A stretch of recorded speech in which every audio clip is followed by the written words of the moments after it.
नमस्कार दोस्तों, आप लोगों को बिहार बोर्ड ऑनलाइन क्लासेस में फिर से स्वागत है। इस वीडियो के माध्यम से हम लोग आज साइंस के इम्पोर्टेंट क्वेश्चन को पढ़ने वाले हैं, जो आपके बिहार बोर्ड एग्जाम 2025 में 110% गारंटी के साथ है कि यही क्वेश्चन आपके बिहार बोर्ड में आएंगे। दोस्तों, बिना स्किप किए हुए मेरे वीडियो को शुरू से लेकर अंत तक जरूर देखें और वीडियो के अंत में कमेंट जरूर करें कि यह वीडियो आपको कैसा लगा। चलिए वीडियो को शुरू करते हैं। देखिए, पहला जो क्वेश्चन है वह है कि ईंधन क्या है। ईंधन क्या है? ऑप्शन देखिए, सीएनजी, एलपीजी, लकड़ी और इनमें से सभी। तो इनमें क्या है कि इनमें ईंधन जो है ना, ईंधन इसमें चारों है, यानी कि तीनों है। इसका आंसर हो जाएगा इनमें से सभी, इसका राइट आंसर हो जाएगा। अगला देखिए, क्वेश्चन नंबर 2 है कि जीवाश्म ईंधन का उदाहरण क्या है। जीवाश्म ईंधन का उदाहरण क्या है? तो इसका सही जवाब हो जाएंगे ऑप्शन नंबर सी, यानी कि पेट्रोलियम और कोयला दोनों होते हैं। तो ऑप्शन नंबर सी इसका राइट आंसर है। आगे देखिएगा, क्वेश्चन नंबर 3 है कि अमोनिया क्लोराइड का जलीय विलयन होता है। तो अमोनिया क्लोराइड का जलीय विलयन होता है, अम्लीय होता है। क्या दोस्तों? अम्लीय होता है, जो कि ऑप्शन नंबर ए है ना, इसका सही जवाब है। आगे देखिएगा, क्वेश्चन नंबर 4 क्या है कि एथिन का आणविक सूत्र C2H6 है। इसमें सहसंयोजक बंधनों की संख्या कितनी है? एथेन जो है ना, वह क्या है? एल्केन समूह का ग्रुप है। तो कहा है कि एथेन में कितने सहसंयोजक बंधन बनते हैं? इसका फॉर्मूला दिया हुआ है C2H6। क्या है? C2H6, इसको बोलते हैं एथेन। इसमें कितने सहसंयोजक बंधन है? देखिए दोस्तों, इसमें क्या है कि 2 है कार्बन और 6 है कितना, क्या है? हाइड्रोजन। कितना है? 6 हाइड्रोजन है। यहाँ देखिएगा, तो इसमें बोला कि बंधन की संख्या, देखिए एक यहाँ, एक यहाँ, एक यहाँ और एक यहाँ, 4 और 2 3 7, यानी कि 7 को क्या है इसमें बंधन है। इसका आंसर हो जाएंगे ऑप्शन नंबर डी। क्या हो जाएंगे? ऑप्शन नंबर डी इसका राइट आंसर हो जाएंगे। आगे देखिएगा, क्वेश्चन नंबर 5 है कि शल्य चिकित्सा के रूप में टूटी हुई हड्डियों को जोड़ने के लिए प्रयुक्त होने वाला रासायनिक पदार्थ क्या है? दोस्तों, अगर आपके हाथ पैर टूट जाते हैं तो उसको जोड़ने में किस रसायन का प्रयोग किया जाता है? तो उसका नाम है प्लास्टर ऑफ पेरिस। क्या नाम है? Plaster of Paris. Option number C इसका राइट आंसर हो जाएंगे। आगे देखिए, क्वेश्चन नंबर 6 क्या है कि किस पीएच मान वाला विलयन सबसे अधिक अम्लीय होता है? किस पीएच मान वाला विलयन का अम्लीय मान जो होता है ना, सबसे अधिक होता है? तो इसका आंसर हो जाएंगे ऑप्शन नंबर ए, यानी कि जिस विलयन का पीएच मान 1 होगा उस क्या होता है? अम्लीय उसका अधिक होता है। अगर विलयन का पीएच मान 6 दिया हुआ तो समझिएगा कि उसका क्या है? अम्लीय मात्रा कम है। अगर किसी भी विलयन का पीएच मान 7 के बराबर है, क्या है? 7 के बराबर है, तो वह क्या है? उदासीन है। क्या है? उदासीन है। अगर 7 के ऊपर दिया हो, 7 के ऊपर दिया है, तो वह क्या है? वह है आपका क्षारीय। क्या है? क्षारीय है। 7 से अगर कम होगा तो क्या हो जाएंगे? वे हो जाएंगे अम्लीय। क्या हो जाएंगे? अम्लीय हो जाएंगे। चलिए अगला देखते हैं, क्वेश्चन नंबर 7 क्या है? देखिएगा, क्वेश्चन नंबर 7 है कि एथाइन में कार्बन कार्बन परमाणुओं के बीच में कितने सहसंयोजक बंधन बनते हैं? एथाइन में कार्बन के बीच में कितने सहसंयोजक बंधन बनते हैं? तो याद रखिए कि जो एथाइन है ना, इसको क्या बोलते हैं? Alkene, alkene, alkyne. 3 ग्रुप होता है, एल्केन, एल्कीन, एल्काइन। तो इसमें क्या है कि एथाइन के कार्बन पूछ रहा है। तो देखिए, एल्केन में होता है एकल बंधन, एल्कीन में होता है द्विबंधन और एल्काइन में होता है त्रिबंधन। तो क्या बोला? एथाइन बोला, तो इसमें 3 बंधन होंगे। ऑप्शन नंबर सी इसका राइट आंसर हो जाएंगे। आगे देखिएगा, क्वेश्चन नंबर 8 क्या है कि क्यूप्राइट निम्नलिखित में से किस धातु का अयस्क है? क्यूप्राइट जो है ना, किस धातु का एक अयस्क है? तो इसका आंसर होंगे ऑप्शन नंबर सी, यानी कि कॉपर का। किसका? कॉपर का हो जाएंगे। क्वेश्चन 9 नंबर कि निम्न में से किसे रासायनिक द्वैत के नाम से जाना जाता है? कौन सा जो है ना, जैसे देखिए पाचक रस, उद्दीपक, आवेग और हार्मोन।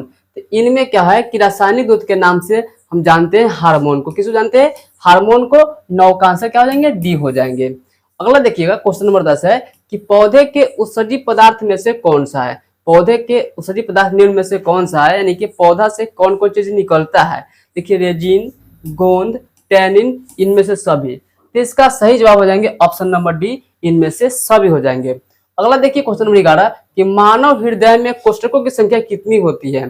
तो मानव के हृदय में कोष्ठकों की संख्या 4 होता है। कितना? 4। ऑप्शन नंबर डी इसका सही जवाब है। आगे देखिएगा, नेक्स्ट क्वेश्चन है क्वेश्चन नंबर 12। देखिए कि यहाँ लिखा हुआ क्वेश्चन कि निम्न में से कौन हेट्रोक्राउन ग्रंथि के नाम से जाना जाता है? तो इसका आंसर हो जाएंगे ऑप्शन नंबर बी, यकृत। क्या है? यकृत। इसका एक और नाम है कि मनुष्य के शरीर की सबसे बड़ी ग्रंथि के नाम से हम इसको जानते हैं। इसको बोलते हैं इंग्लिश में लीवर बोलते हैं। क्या बोलते हैं? इंग्लिश में बोलते हैं लीवर। चलिए आगे देखें कि पौधों में गैसों का आदान प्रदान किसके माध्यम से होता है? यानी कि जो पौधा है ना, पौधा में सांस लेने और छोड़ने की जो क्रिया होता है वो किसके द्वारा होता है? तो होता है रंध्र के द्वारा, वात रंध्र के द्वारा और जड़ के माध्यम से भी होता है। देखिए ऑप्शन दिया हुआ है कि वात रंध्र, रंध्र और जड़ की सतह से, इनमें से सभी। तो इसका आंसर हो जाएगा ऑप्शन नंबर डी, इनमें से सभी हो जाएंगे। आगे देखिए क्वेश्चन नंबर 14 है कि निम्नलिखित में से कौन पुरुष हार्मोन है? निम्नलिखित में से कौन पुरुष हार्मोन है? तो इसका आंसर हो जाएंगे ऑप्शन नंबर सी हो जाएंगे, टेस्टोस्टेरोन। क्या हो जाएंगे? टेस्टोस्टेरोन हो जाएंगे। अगला देखिएगा क्वेश्चन नंबर 15 कि किण्वन की क्रिया कहाँ पाई जाती है? यह बहुत इंपॉर्टेंट क्वेश्चन है क्योंकि यह जो एग्जाम में है ना, यह क्वेश्चन बार बार पूछ जाते हैं। इसको आप वीवीआई कर सकते हैं क्योंकि यह बहुत इंपॉर्टेंट क्वेश्चन है। तो किण्वन की जो क्रिया होता है ना, वह होता है ईस्ट में। कहाँ होता है? ईस्ट में होता है, याद रखिएगा। ऑप्शन नंबर बी इसका राइट आंसर हो जाएंगे। आगे देखिए क्वेश्चन नंबर 16 कि प्रकाश संश्लेषण कब होता है? आप लोगों को पता होना चाहिए कि प्रकाश संश्लेषण की क्रिया कहाँ होता है? तो पेड़ पौधे में होते हैं। तो पेड़ पौधे में क्यों होते हैं? यह भोजन को पकाने की क्रिया है। क्या है? भोजन को बनाने की क्रिया है। देखिए पौधा अपना भोजन प्रकाश संश्लेषण के माध्यम से बनाती है और अपना पोषण करती है। तो इसका आंसर आएंगे ऑप्शन नंबर ए हो जाएंगे, दिन में। क्योंकि सूर्य के प्रकाश की उपस्थिति में ही प्रकाश संश्लेषण क्या है? हो सकता है, नहीं तो नहीं हो सकता है। आगे देखिएगा क्वेश्चन नंबर 17 है कि आयोडीन को निम्नलिखित में से किस द्रव में घोलने से टिंचर आयोडीन बनता है? आयोडीन को किस में घोलेंगे कि टिंचर आयोडीन बनेगा? तो इसका आंसर होंगे option number C, carbon tetrachloride.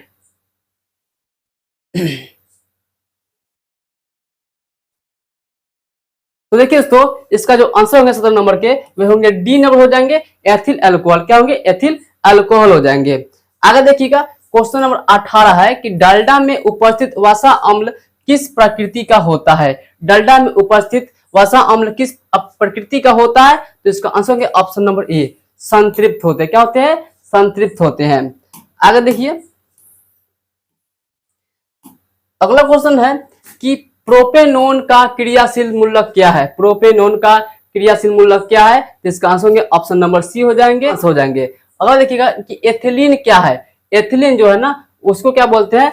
Olefin को बोला जाता है। किसको बोला जाता है? ओलिफिन को। 20 का आंसर बी हो जाएंगे।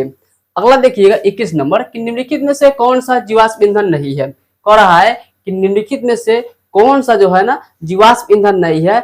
याद रखिएगा पेट्रोलियम, प्राकृतिक गैस, कोयला, ये तीनों क्या है? जीवाश्म ईंधन है, लेकिन बायोगैस जीवाश्म ईंधन नहीं है। तो 21 का आंसर क्या हो जाएंगे? ऑप्शन नंबर ए हो जाएंगे।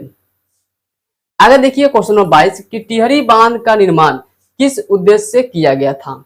टिहरी बांध का निर्माण किस उद्देश्य से किया गया था? तो इसका ऑप्शन हो जाएंगे ऑप्शन नंबर डी सही है, इनमें से सभी। यानी कि जल आपूर्ति के लिए, भूमि के सिंचाई के लिए, बिजली उत्पादन के लिए। चलिए आगे देखते हैं क्वेश्चन नंबर 23 क्या है कि निम्नलिखित में से कौन सा तत्व आसानी से इलेक्ट्रॉन का त्याग नहीं कर सकता है? बोल रहा है कि इनमें कौन सा तत्व है जो आसानी से इलेक्ट्रॉन त्याग नहीं कर सकता है? तो इसका हो जाएंगे ऑप्शन नंबर बी हो जाएंगे, फ्लोरीन। यानी कि ऑप्शन नंबर 20 का राइट आंसर है। अगला देखिएगा 24 नंबर क्वेश्चन कि निम्नलिखित में से किस तत्व में संयोजी इलेक्ट्रॉन की संख्या सबसे अधिक होती है? निम्नलिखित में से किस तत्व में संयोजी इलेक्ट्रॉन की संख्या सबसे अधिक होती है? तो इसका सही जवाब हो जाएंगे ऑप्शन नंबर डी, यानी कि सोडियम। क्या होंगे? सोडियम हो जाएंगे। आगे देखिएगा क्वेश्चन नंबर 25 है कि एक वयस्क मनुष्य में कितने दांत होते हैं? ये तो बच्चा जानता है कि एक मनुष्य जो है ना, वयस्क मनुष्य, उसमें कितने दांत होते हैं? तो कितने होते हैं? 32। कितना होता है? 32। ऑप्शन नंबर 20 का राइट आंसर है। आगे देखिए मस्तिष्क किसके लिए उत्तरदायी है? मस्तिष्क जो है ना, दिमाग, वो क्यों है?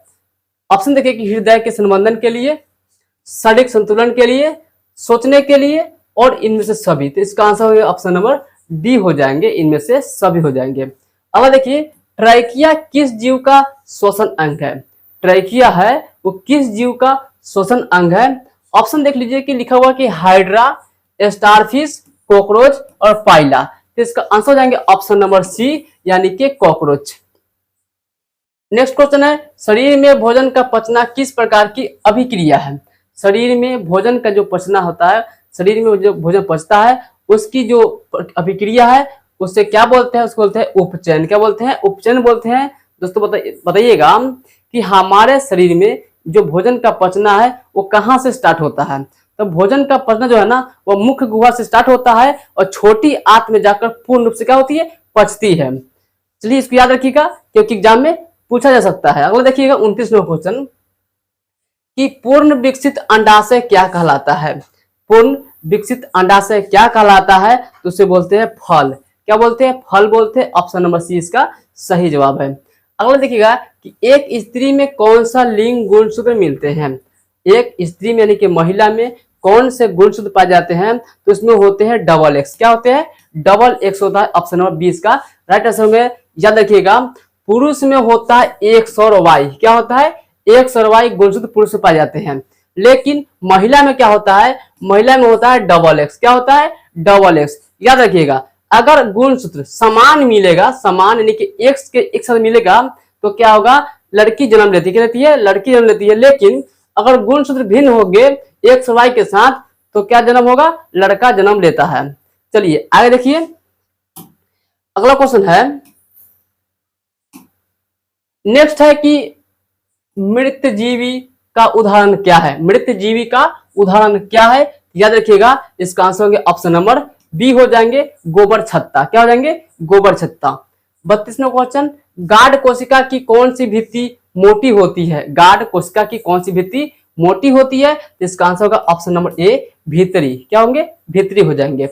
अगला देखिएगा कि निम्नांकित में से कौन सी अधातु विद्युत का सुचालक है? सुचालक मतलब होता है कि विद्युत का प्रवाह करे, रोके ना नहीं चाहिए, विद्युत का प्रवाह करना चाहिए। देखिए यहाँ लिखा हुआ है ग्रेफाइट, सल्फर, नाइट्रोजन और क्लोरीन।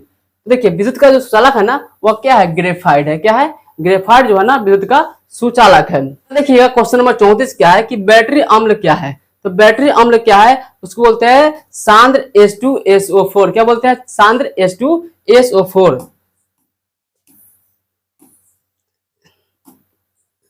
आगे देखिएगा कि कली चूना का रासायनिक सूत्र क्या होता है?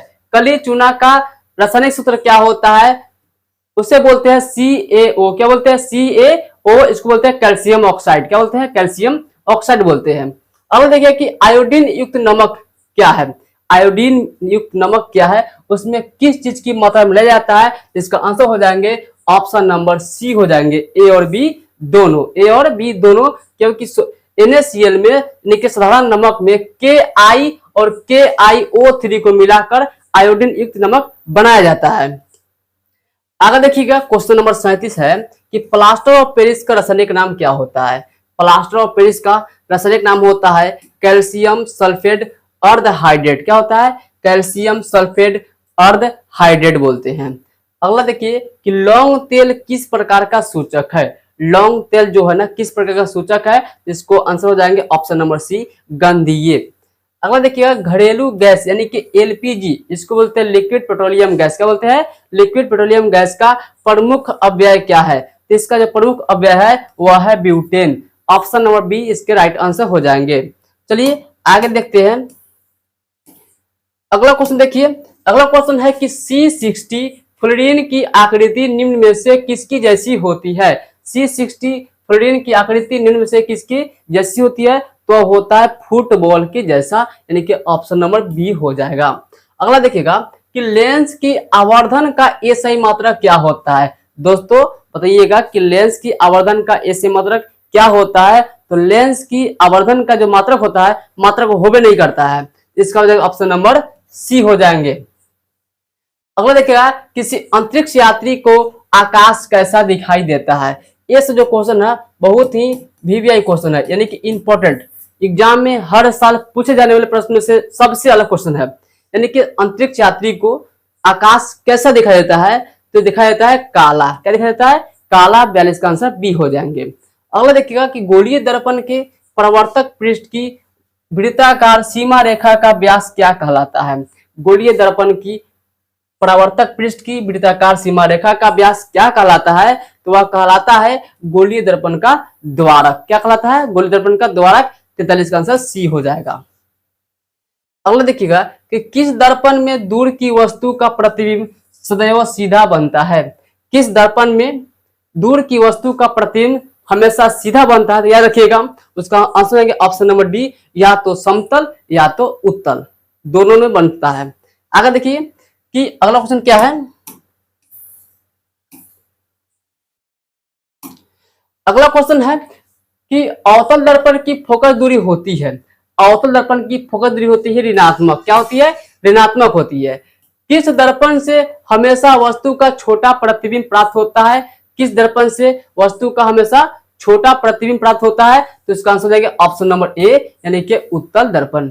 अगला देखिए क्वेश्चन नंबर 47 कि प्रकाश का प्राथमिक वर्ण क्या है? यानी कि रंग पूछ रहा है कि प्रकाश के प्राथमिक रंग क्या है? तो इसका आंसर हो जाएगा ऑप्शन नंबर डी हो जाएगा। इनमें से सभी यानी कि नीला, हरा और लाल तीनों क्या होते हैं? प्राथमिक रंग होते हैं। अगला देखिएगा 48 नंबर, तारों का टिमटिमाना प्रकाश की किस घटना के कारण होता है? तो यह होता है प्रकाश के अपवर्तन के कारण। 48 का आंसर ए हो जाएंगे। अगला देखिए क्वेश्चन नंबर 49, लेटेक्स सामान्यतः कहाँ पाया जाता है? लेटेक्स कहाँ पाया जाता है? तो इसका आंसर हो जाएंगे ऑप्शन नंबर डी, इनमें से सभी, यानी कि पीपल के पेड़ में, पीपल का कनेर से, पीला कनेर में से और बरगद के पेड़ में से। देखिए जब दोस्तों कि अगर पीपल के पेड़ में यानी कनेर के पेड़ में अगर आप चाकू से या किसी से काट देते हैं ना, तो उसमें से क्या निकलता है? दूध निकलता है। क्या निकलता है? दूध निकलता है। इसी दूध को हम लोग क्या बोलते हैं? उसको बोलते हैं लेटेक्स। क्या बोलते हैं? लेटेक्स बोलते हैं। अगला देखिए क्वेश्चन नंबर 50, मानव मूत्र में यूरिया की प्रतिशत मात्रा कितनी होती है? मानव के मूत्र में यूरिया की प्रतिशत मात्रा कितनी होती है? दोस्तों इस क्वेश्चन का जवाब आप कमेंट में जरूर कीजिएगा। फिर मिलते हैं अगले वीडियो में, तब तक के लिए जय हिंद।